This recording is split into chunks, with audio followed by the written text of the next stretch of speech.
Hey there, homies and homettes. Welcome back to Dark Souls 3, and here we are, standing at the Forest of Sacrifices. Um, so right now I'm rocking the Irithel Straight Sword, and we're gonna go right ahead down to this winding path.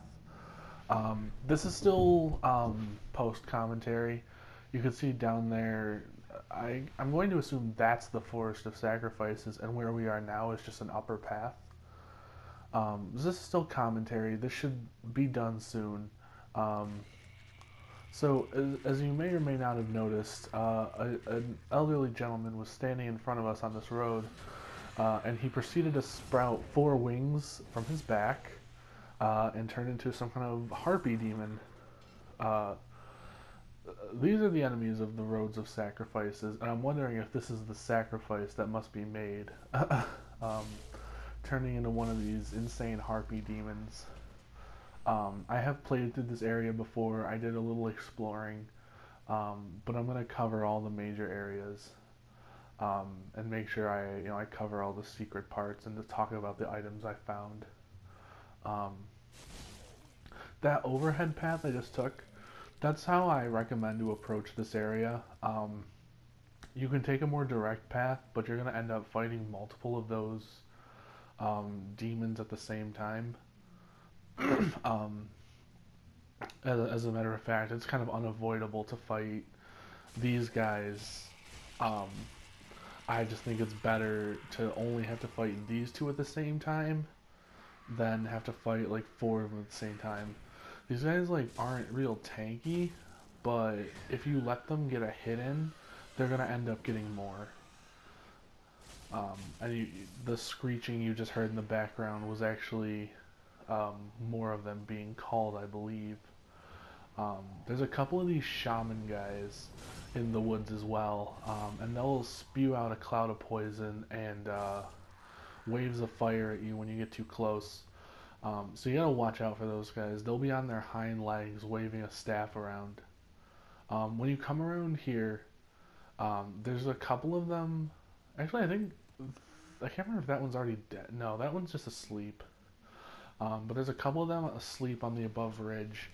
If you come down here, there's actually another one of those like half-naked people who are like really tough. I think they're called masters because they drop a piece of equipment called like master's attire. But one of those young people will walk around with a butcher knife, I believe, and they're gonna be guarding the brigand set, which you can see right here. It's a full set: helmet, armor, legs, gloves, as well as the brigand twin daggers, which I haven't had a chance to play around with yet, but I do intend on it. You gotta be real careful when you're fighting the butcher knight woman. The butcher's knife woman rather, because it's actually pretty easy to get like kind of pushed back and into an area where more of those harpies will aggro on you. So once you progress through there, you're gonna want to go up here onto this bridge and take care of these ones. If they haven't already aggroed on you. Because if you don't, then they're likely to aggro on you again at some point. Man, these things are so weird. We're going to get a little bit of lore about them a little later. That kind of leads me to speculate. You're going to find a Titanite shard up on this ridge, by the way. That kind of leads me to speculate kind of what they are, but not necessarily where they came from or even what they're doing here. But we'll see. Once you're done with that, you're gonna come to like it's a pretty short area. We're about to finish it off. But this is definitely the part you gotta be careful on. Because this is where you can get ganked kind of, or you can go ahead and roll off the bridge like I did.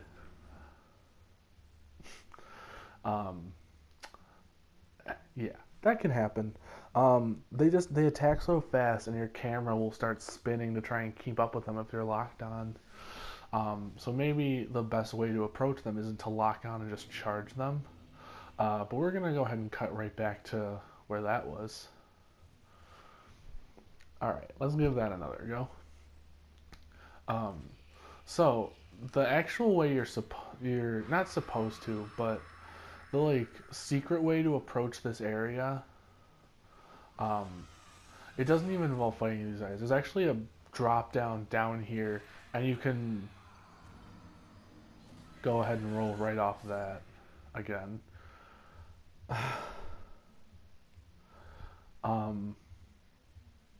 I'm sorry you all had to see that. Alright. Alright. Let's go ahead and give that one more shot.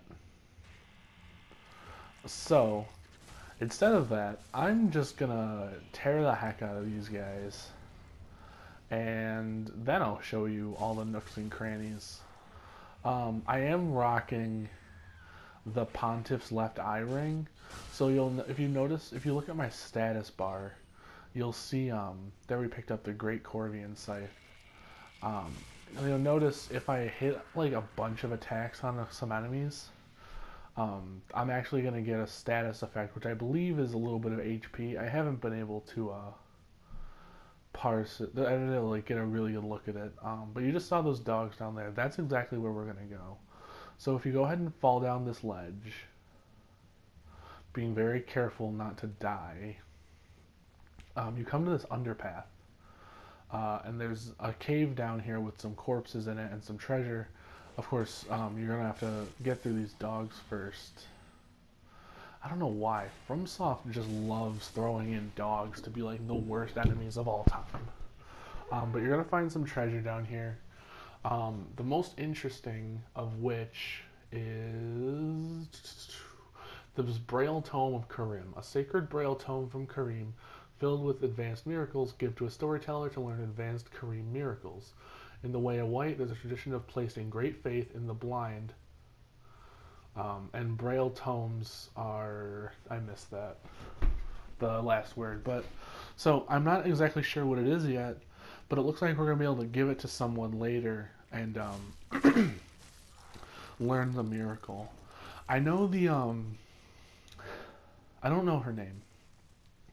The girl at Firelink Shrine who's near the corpse of Yol of Londor, I'm pretty sure she sells some of these.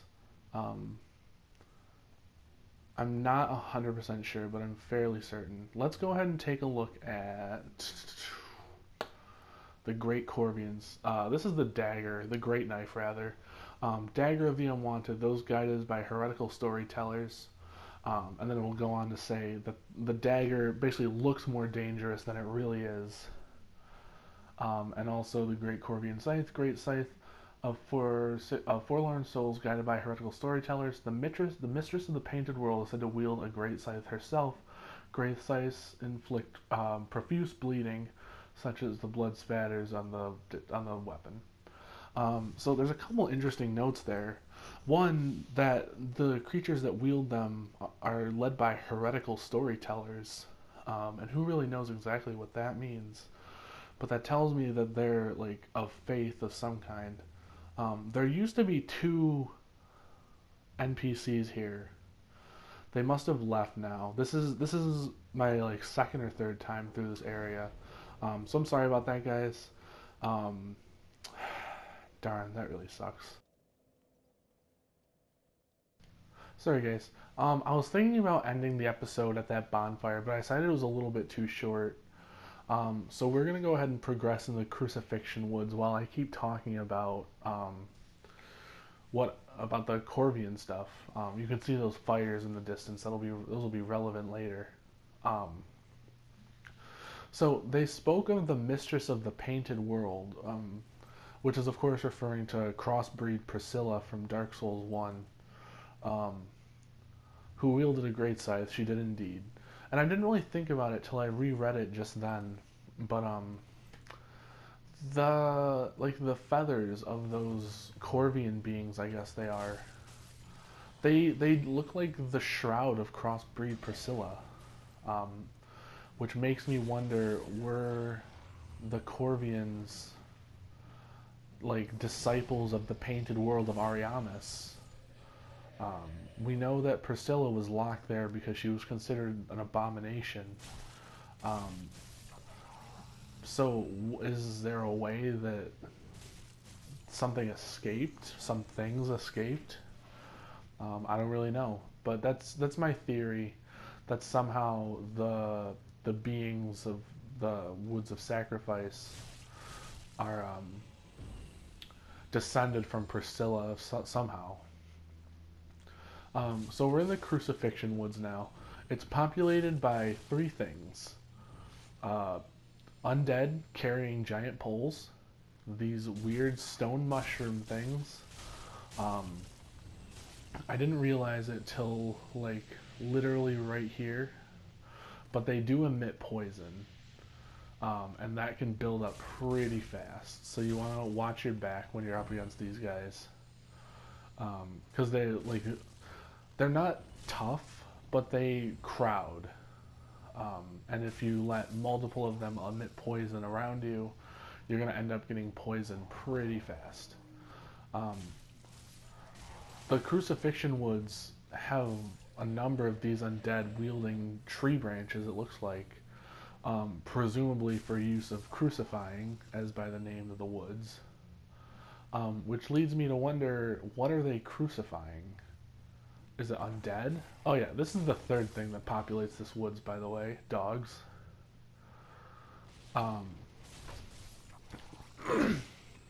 But yeah, so what are the undead crucifying? Are they building these graves? Or is there something in these woods that they need to punish? Namely, like, crucifixion is a form of, like, public, more torture, really, than anything else, that will eventually result in death, but it's more used for the imagery and less about, like, what it does to the victim. And, there's crosses everywhere, the wood crosses all over the woods. Are they marking graves of some kind? I'm really not 100% sure. But you'll also notice that most of the woods are flooded, and that harbors a completely new enemy, which I think we'll see a little later in this episode. But for now, there's a bonfire up here. Little fun fact, and also bit of information for you guys. This bonfire is not safe. I rested at it and took a break while I was just there, and I had found I had been killed like dozens of times.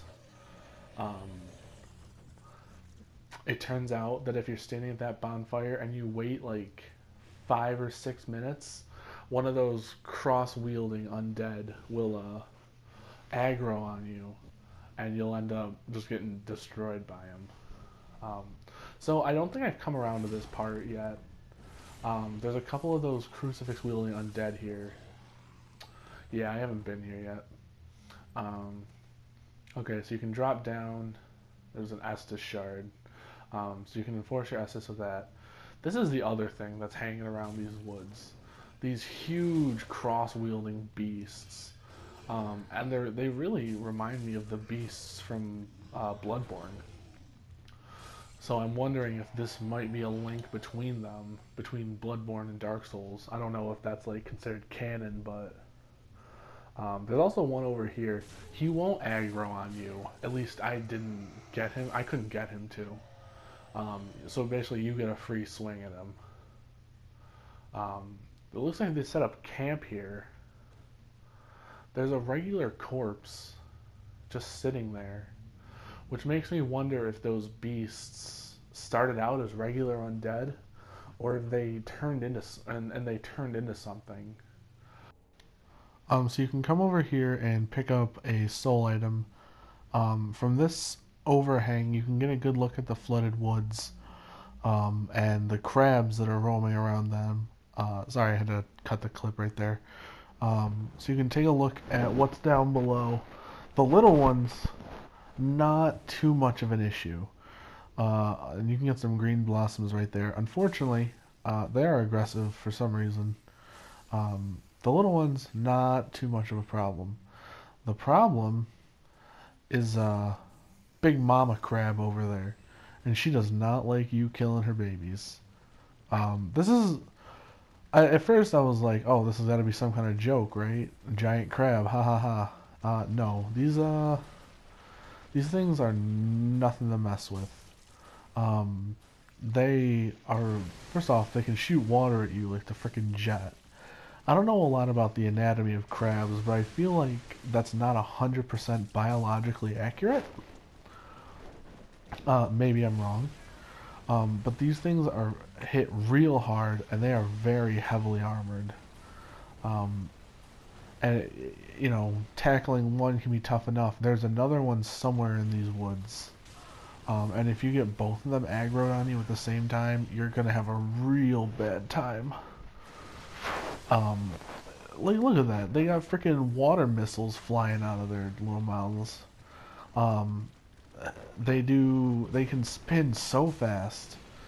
Although I do think it's kind of funny how FromSoft actually included that they have to scuttle side to side. Hey, at least they got that right. But you can kind of use that to your advantage if you're able to position yourself like behind them. That's definitely one of the safer spots to hit them from. Um, it's kind of funny to watch them kill their own babies, though. But in the end, they're not that tough. And for killing that giant crab, you get absolutely nothing. So yeah, that was a pleasant surprise that you go through that whole fight and get nothing out of it. Um, so we're going to progress a little deeper into the flooded woods and come on to uh, this platform. Um, so you can see there's an undead in there. There's also a way to progress this way. Warriors slumber ahead. That message said. We're gonna head over this way really quick. This is like some kind of undead keep, and there's several warriors in here that will need to be dispatched, including this spellcaster that'll drop from above you. And there's a crystal lizard in here. So you can get that, pick up some twinkling titanite, I believe, or it might be a crystal gem. Um, Up here, this will connect to a larger portion of the keep. There's actually two ways to enter from here. I think I started the other way a little bit, but I didn't get very far. I know it loops around and connects to this part though. But rather than going to that, we'll save that for a later episode. And we'll go ahead and climb up here a little bit.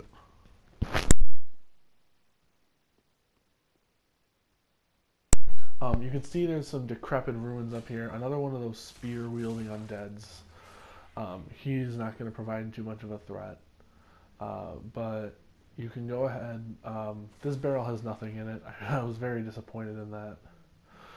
At first I thought there was nothing up here. But if you go over out onto this balcony, you see an item down there, and you see you can... No, dummy, you can't break the fence. You can drop down from the other side and get a hold of it. And that'll give you a ring of sacrifice, which if you're not familiar, a ring of sacrifice basically lets you get killed and not have to lose any souls, but the ring itself will break. This is the crystal gem that we got from that crystal lizard, used to make crystal weapons, which scale with intelligence.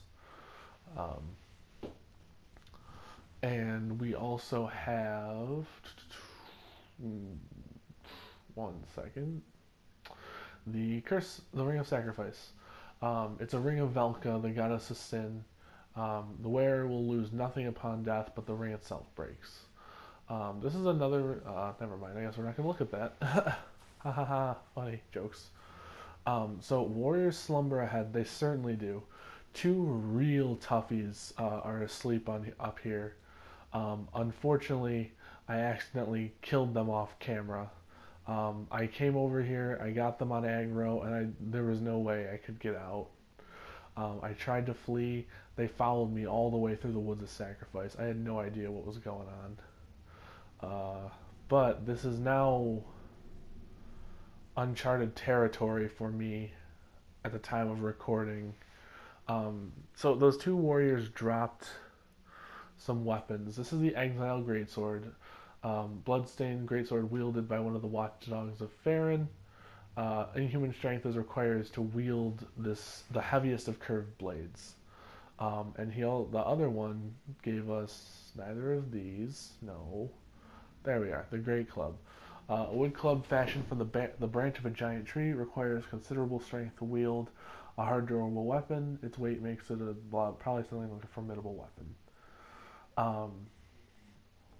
So those guys were a real tough fight. They come at you with everything.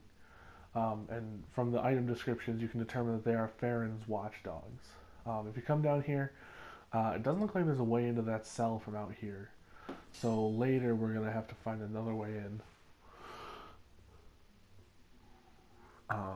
But that's going to end us for today. Next episode, we are going to go down that ladder and find out what's down there. Hope you guys enjoyed. Sorry, my curiosity ruined some of the content. But I hope you guys enjoyed anyway. And until then, I'll see you in the next one. Have an awesome day, guys. Peace out.